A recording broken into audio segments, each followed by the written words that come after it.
ಧಾರವಾಡದಲ್ಲಿ ಮಕ್ಕಳನ್ನು ಅಪಹರಿಸುತ್ತಿದ್ದ ಅಬ್ದುಲ್ ಕರೀಂ ಎಂಬ ವ್ಯಕ್ತಿಯನ್ನು ಪೊಲೀಸರು ಬಂಧಿಸಿದ್ದಾರೆ. ಬೈಕ್ ಅಪಘಾತ ಸಂಭವಿಸದಿದ್ದರೆ ಈ ಜಾಲ ಪತ್ತೆಯಾಗುವುದು ಕಷ್ಟವಿತ್ತು ಎನ್ನಲಾಗಿದೆ. ಹೌದು ವೀಕ್ಷಕರೇ, ಈ ಘಟನೆಯ ಬಗ್ಗೆ ಸಂಪೂರ್ಣ ವಿವರವನ್ನ ತಿಳಿಯೋಣ ಬನ್ನಿ.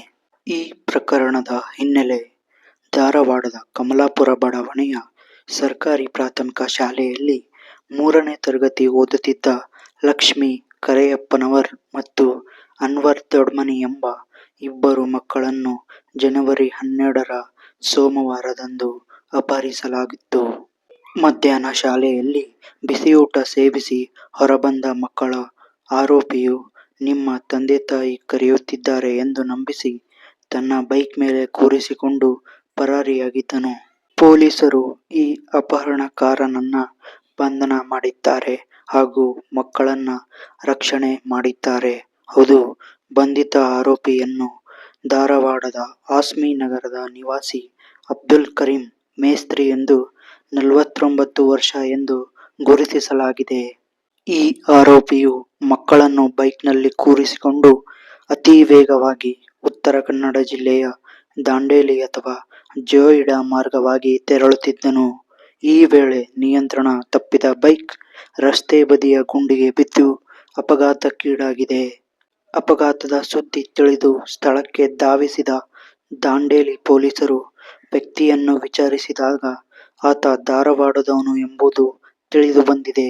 ಆತನ ಜೊತೆಗಿದ್ದ ಮಕ್ಕಳ ಬಗ್ಗೆ ಅನುಮಾನ ಬಂದು ತನಿಖೆ ನಡೆಸಿದಾಗ ಅವರು ಧಾರವಾಡದಿಂದ ಅಪಹರಣಕ್ಕೊಳಗಾದ ಮಕ್ಕಳೆಂದು ದೃಢಪಟ್ಟಿದೆ. ಇನ್ನು ಪ್ರಸ್ತುತ ಸ್ಥಿತಿಯನ್ನು ನೋಡೋದಾದ್ರೆ ಅದೃಷ್ಟವಶ ಇಬ್ಬರು ಮಕ್ಕಳು ಸಣ್ಣ ಪುಟ್ಟ ಗಾಯಗಳೊಂದಿಗೆ ಪ್ರಾಣಾಪಾಯದಿಂದ ಪಾರಾಗಿದ್ದಾರೆ. ಸದ್ಯ ಅವರು ಪೊಲೀಸರ ರಕ್ಷಣೆಯಲ್ಲಿದ್ದು ಪೋಷಕರಿಗೆ ಮಾಹಿತಿಯನ್ನ ನೀಡಲಾಗಿದೆ. ಅಪಘಾತದಲ್ಲಿ ಆರೋಪಿ ಅಬ್ದುಲ್ ಕರೀಂನ ತಲೆಗೆ ಬಲವಾದ ಪೆಟ್ಟಾಗಿದ್ದು ಆತನನ್ನು ಪೊಲೀಸರ ಸುಪರ್ದಿಯಲ್ಲಿ ಆಸ್ಪತ್ರೆಗೆ ದಾಖಲಿಸಿ ಚಿಕಿತ್ಸೆ ನೀಡಲಾಗುತ್ತಿದೆ. ಇಲ್ಲಿ ಗಮನಾರ್ಹ ಅಂಶ, ಒಂದು ವೇಳೆ ಆ ಬೈಕ್ ಅಪಘಾತಕ್ಕೀಡಾಗದಿದ್ದರೆ ಆರೋಪಿಯು ಮಕ್ಕಳನ್ನು ಎಲ್ಲಿಗೆ ಕರೆದೊಯ್ಯುತ್ತಿದ್ದ ಮತ್ತು ಆತನ ಉದ್ದೇಶವೇನಿತ್ತು ಎಂಬುದು ಪತ್ತೆ ಹಚ್ಚುವುದು ಪೊಲೀಸರಿಗೆ ಒಂದು ದೊಡ್ಡ ಸವಾಲಾಗುತ್ತಿತ್ತು. ಸದ್ಯ ಧಾರವಾಡದ ಉಪನಗರ ಪೊಲೀಸ್ ಠಾಣೆಯಲ್ಲಿ ಪ್ರಕರಣ ದಾಖಲಾಗಿದ್ದು ಹೆಚ್ಚಿನ ತನಿಖೆ ನಡೆಯುತ್ತಿದೆ.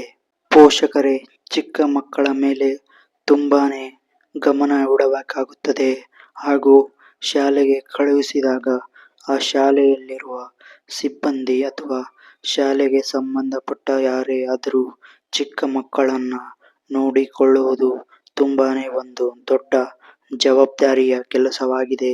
ಇದಿಷ್ಟು ಇಂದಿನ ಸುದ್ದಿ.